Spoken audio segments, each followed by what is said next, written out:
Uxolo lubalulekile. Uxolo ludala ukuthula. Uxolo ludala ukuthi nikwazi ukuphilelana. Uxolo ilona oluyingqikithi noma oluyizimpande zobuntu.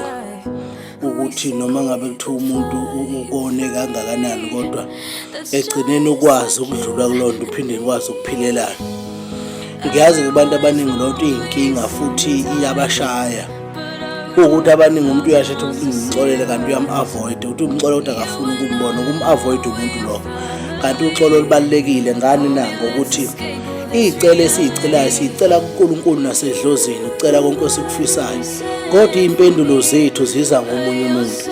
Into eyinkinga-ke manje ukuthi uma umuntu uthi wakwenza okubi ungakhona ukumxolela, what if impendulo yakhe lento okhala ngayo kakhulu iza ngaleyo muntu? Usho lento ngeke usayithola ngoba phela loya muntu wena usakhona ukuphila naye sekunobutha phakathi kwakho naye ngoba kunento eyenzeka phakathi kwenu sewena ubamba ungakhona ukuxola.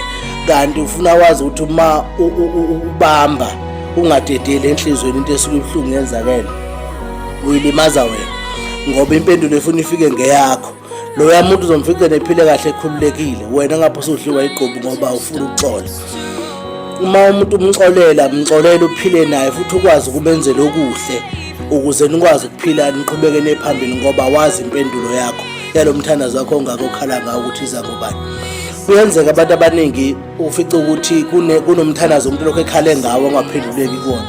Uthola ukuthi impendulo yakhe ilele kulo muntu angamthandiyo angamxolele ngoba uNkulunkulu ufuna wazi ukuthi njengoba siphila yekho umuntu oyikhethela impilo azoyiphila emhlabeni. uNkulunkulu uyena wazi indlela yomuntu ukuthi uzohamba kuphi udibane nani udibane naye. Uma kuneyingqinamba odibana nazo kunomuntu onishayisana naye ingoba uNkulunkulu usuke ekuthesta ukuthi uzokwazi nokuxola ngoba ufuna ufunde ukuthi uma ungakwazi ukuxolela omunye umuntu awubuki ukuthi wena kubekho nabantu obenzile okubi kubo ungajabula wena bakubambele inhliziyo bangakuthetheleli. Ngisho lolu ukuthi ubuntu bantu abamnyama buhlele kuxolweni. Uxolo lubalulekile. Uxolo yilo lethu uthando. Uxolo yilo lethu ukuthula. Uxolo kwenza ukuthi abantu beze babe nokuphilelana ngoba kunani kunoxolo. Ungabambi inhliziyo ngento umuntu akwenze yona. Khumbula uma kufika into enjalo ukuthi abekho wena obenze ububi nawe ungajabula matho bakubambela inhliziyo. Funda ukuxola ngoba lokho kukhulula impilo yakho ngoba uma ungaxolile kubopheka impilo yakho. Nibe nosuku oluhle ngiyabonga.